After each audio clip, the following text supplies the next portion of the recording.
So let's take a breath together. We're talking about irresistible happiness this month.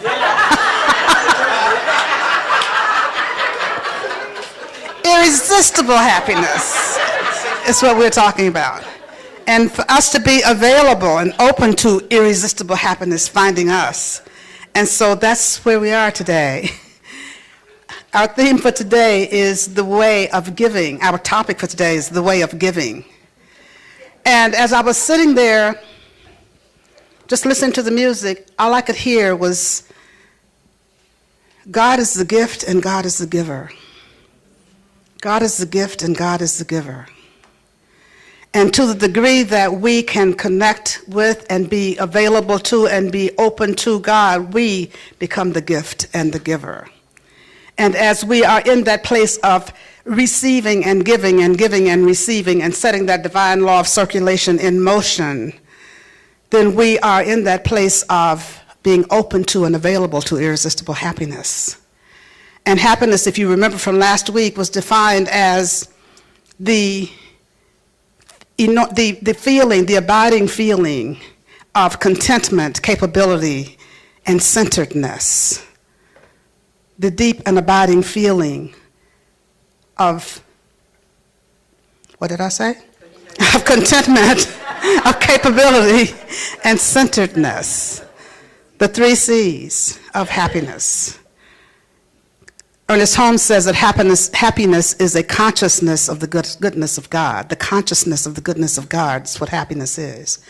And so as we move through this time and through this season and through this month of talking about irresistible happiness, we open ourselves up and we become more and more aware of and develop the consciousness of the goodness of God, because the goodness of God is all around us always. Because God being the gift and the giver, God has already made the gift. And we keep looking for God to give us more, but God has given it all already. And all we need to do is open up to receive it, and we receive it to the degree that we're open to it. And we can be open to it to the degree that we are giving. Because there's a law that sets in motion, as I said, when we give, we receive. When we give, we receive. Same way to say it, another way to say it is what goes out comes in, and what we give out, we get back. What goes up must come down. What we reap, we shall sow. That's what the law is.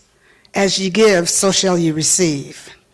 And so when we think about giving, and last week we were talking about truthfulness. Truthfulness and giving sort of go together. Truthfulness is the guidelines by which we relate to others, by which we relate to the world, you can talk. Thank you, I'll breathe. Maybe all of you can breathe with me. But the guidelines by which we relate to the world, how we move through the world. That's what truthfulness is all about. Giving is a reflection of who we are. The way that we give is a reflection of who we are. How we give, whether we give, is a reflection of who we are. And so it's important as we look at giving, as we look at how we give, and we think about just opening up to just present others or ourselves even with good, with support, with gifts, and expect nothing in return. Expect no compensation, expect nothing in return, just giving for the sake of giving. Giving so that we can be in alignment with that law of giving and receiving. And so as we go through this process, I'd like us to look at the importance of giving to ourselves and how we give to ourselves, as well as how we give to others. One of the most important ways we can give to ourselves is self-acceptance. That's the most important gift that we can give to ourselves, is to know that we're good enough, to know that we're valuable, to know that we're okay just as we are. That's a difficult one for a lot of people. Self-acceptance. I'm okay just as I am. Warts and all. I'm okay just as I am. I'm not fundamentally flawed. I'm okay just as I am. Yes, there may be some things I want to change. Yes, there may be some things I need to change.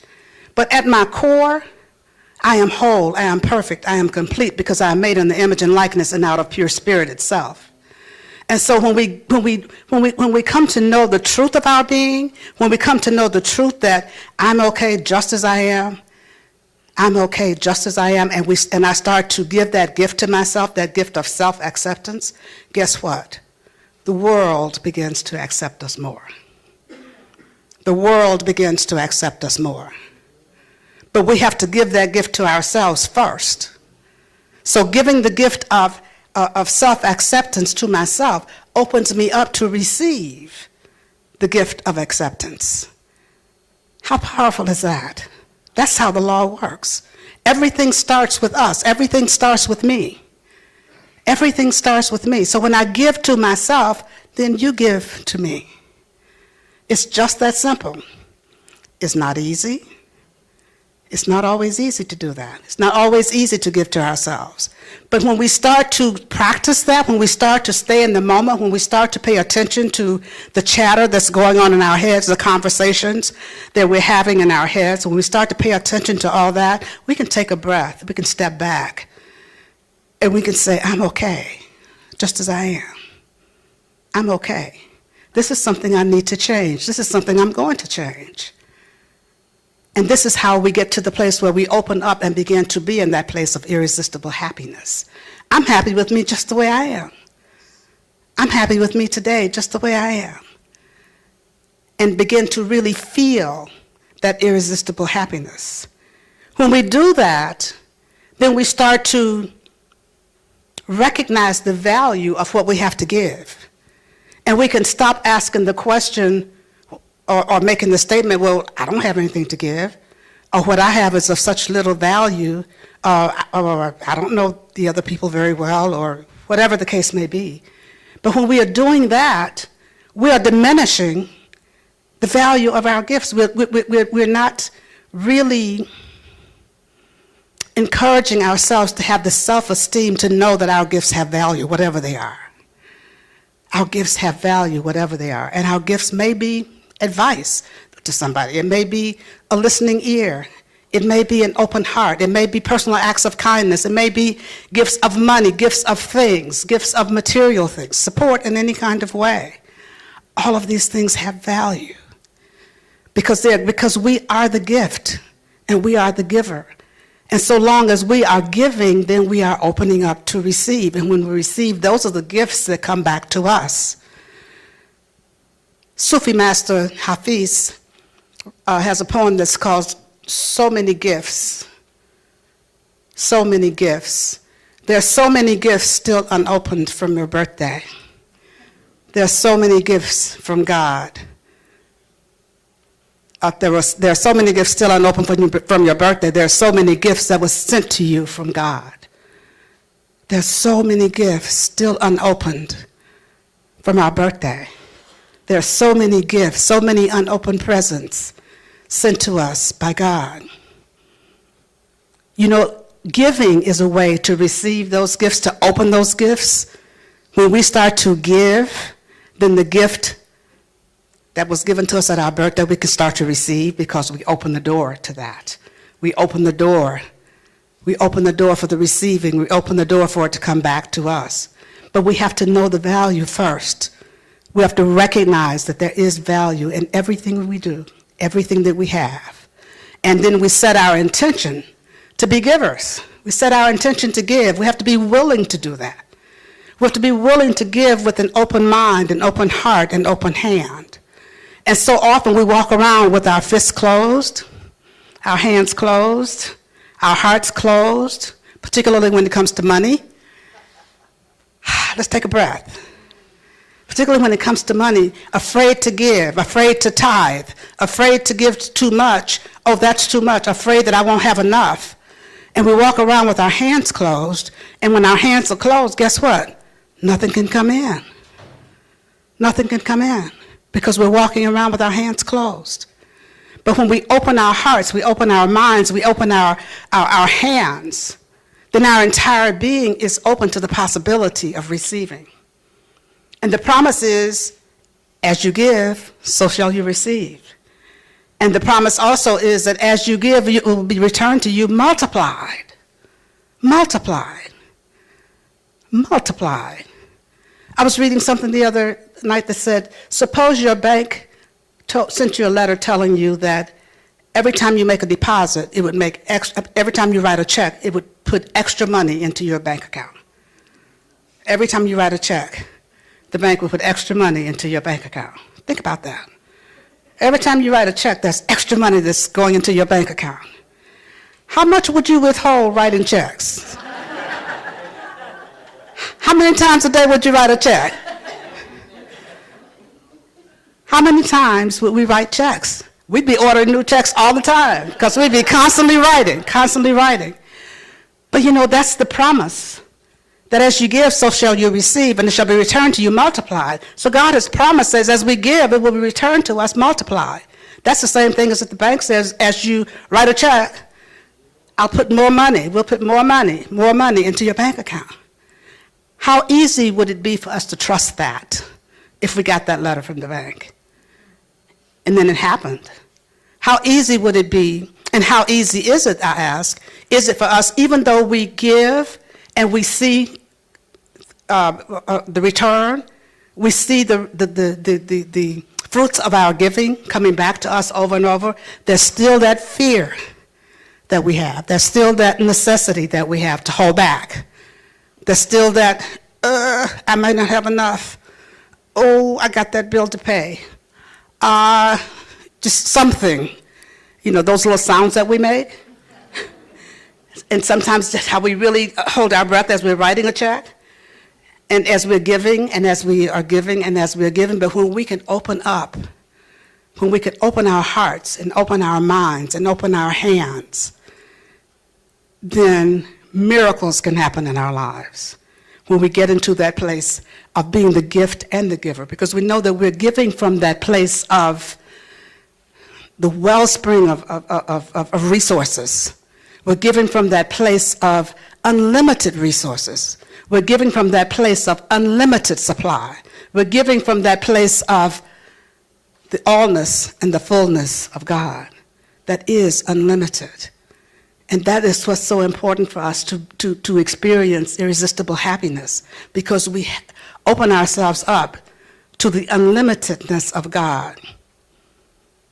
What we want to make sure that we do is that we give from our withinness, from that place within us. That's what we want to give from. That's our place of strength. When we're giving from our place of strength, whatever it is we're giving, whether it's resources, or whether it's support, or whether it's a smile, or whether it's whatever it is, we aren't using our own energy. We aren't using our own resources. We're tapping into the divine. We are tapping into that unlimited supply. And when we're giving from that place, we're giving from a place of strength. And that's where we want to come from always, from a place of strength. From a place of strength, because when we're in that place of strength, then we know that anything is possible. Because we know that we aren't doing anything ourselves. We're just following the law. We're just following the law. I'm giving and I'm opening to receive. Unlimited potential. I'm giving and more is coming back to me. Unlimited. In an unlimited way. In a way I can't even know about. But when we start to give from that place of scarcity, whether it's resources or anything else, when we start to give and compare ourselves to others, and I think I've told you my mantra in all of my classes has always been, thou shalt not compare. Thou shalt not compare. Comparing ourselves to others. Comparing ourselves to how others walk through this world. Comparing ourselves to how others give. Comparing ourselves to what others have. Comparing ourselves to others in any way is deadly for us. Because we're never going to compare ourselves to equals. We compare ourselves in a way that makes us come up with the short end of the straw. We compare ourselves in a way that doesn't make us feel good about ourselves. Or we compare ourselves in a way that makes us feel superior to somebody. Either way, there's a sense of separation when we start comparing. Because we're either feeling superior or we're feeling inferior. But rarely do we compare ourselves to equals. I remember when I was in law school, I had my best study buddy had quit her job and she was living home with her mom. And I was a full-time student, and I was a full-time mom also.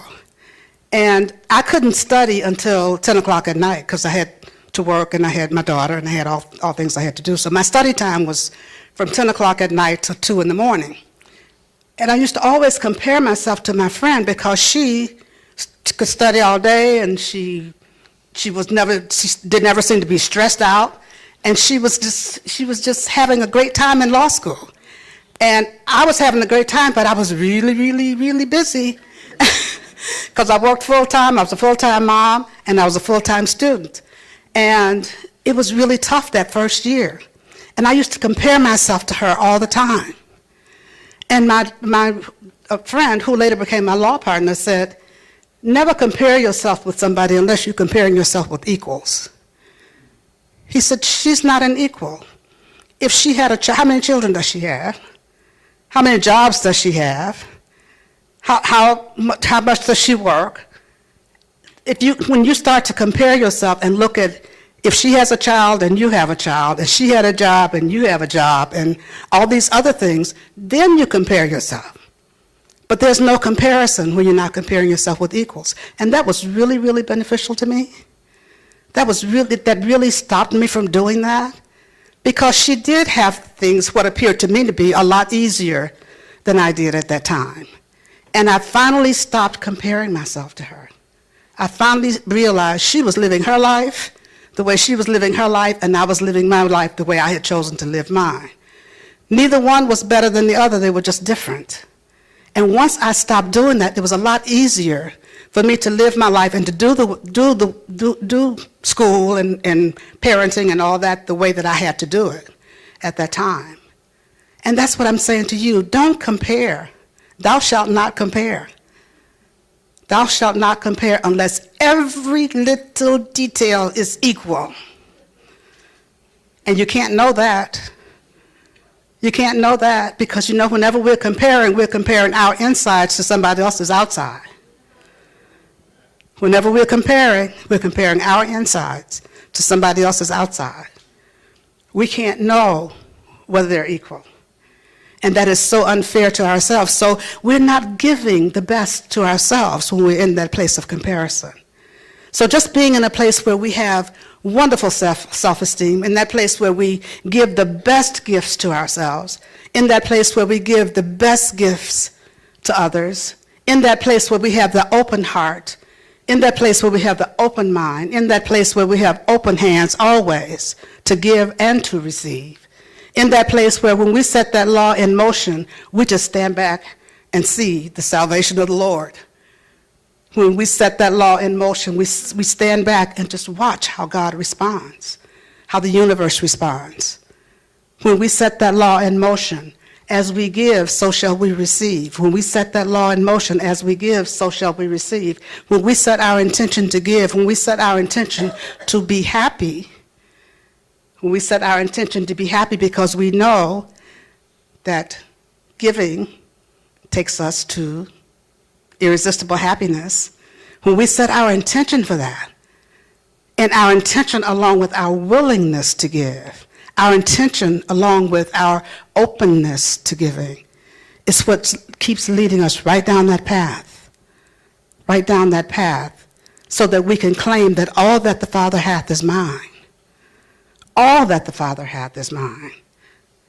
All that the Father hath is mine. This is the truth that I know for each one of us. And this is a truth that I want us to know for ourselves in this community and beyond.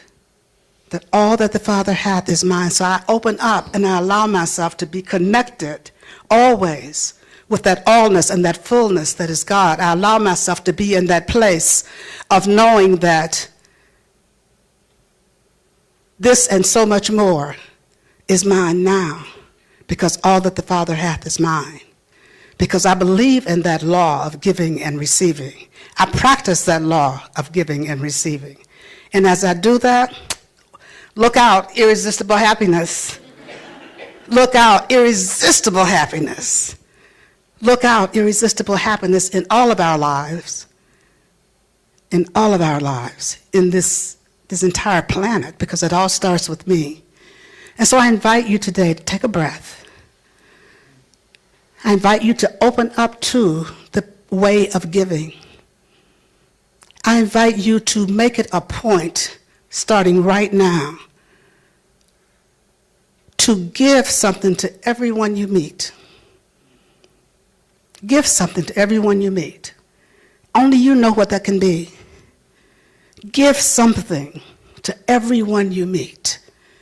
Set your intention to do that, and then watch how your world changes, and watch how the world around you changes, and watch how your life changes, and watch how God shows out in your life. Let's turn within. And so in this moment of knowing that God is all there is,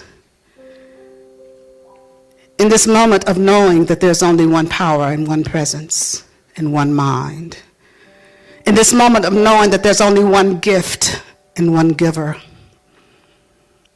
in this moment of knowing that this onlyness is God, and this onlyness is my very life, in this moment of knowing that I live and I move and I have my being in this onlyness, and it lives and moves and has its being in me.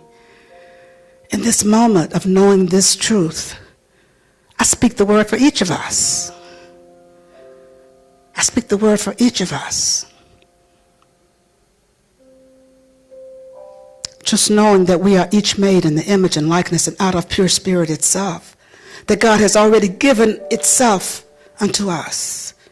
And all we need do is open up to receive it and to live that life filled with the qualities of God. Love and peace and harmony and joy and balance. Abundance and prosperity, perfect health and wholeness.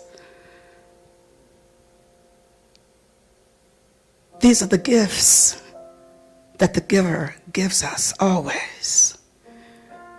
And as we can release those things that hold us back, as we can release those things like doubt and fear, as we can release those things like smallness and any sense of lack and limitation, as we can release those things that seem to be of our ego rather than from our withinness, as we can release and let those things go, we are free. We are free to live the life that we were created to live. How grateful I am to speak this word for each of us this day. How grateful I am to know that healing is happening in each and every life, whether it's in our body temples, whether it's in our bodies of affairs, whether it's in our relationships, whether it's in our finances, wherever healing needs to be happening, it's happening right here, right now, by this word that's being spoken, right here and right now. This prayer goes out to anyone on this planet needing a prayer this day, knowing that right where each of them is, God is blessing and keeping. For God is in the midst of every situation and circumstance. As I open this circle of prayer, I pause momentarily so that you may speak the names of anyone you'd like held in prayer. You may speak them silently aloud, and you may speak them now.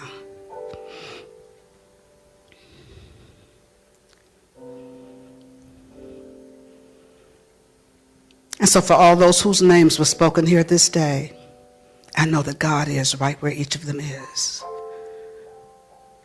This word goes out with a special blessing to Dr. Dan Stoltz and his wife Erin this morning, just knowing that right where they are, the power and the presence of God is healing. That wholeness is revealing itself.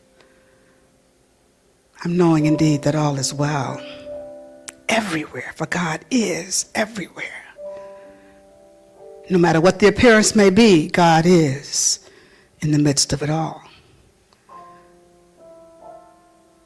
Thank you, Father, Mother God. Thank you, infinite presence. Thank you, Divine Mother. I'll just allow it to be now. And so it is.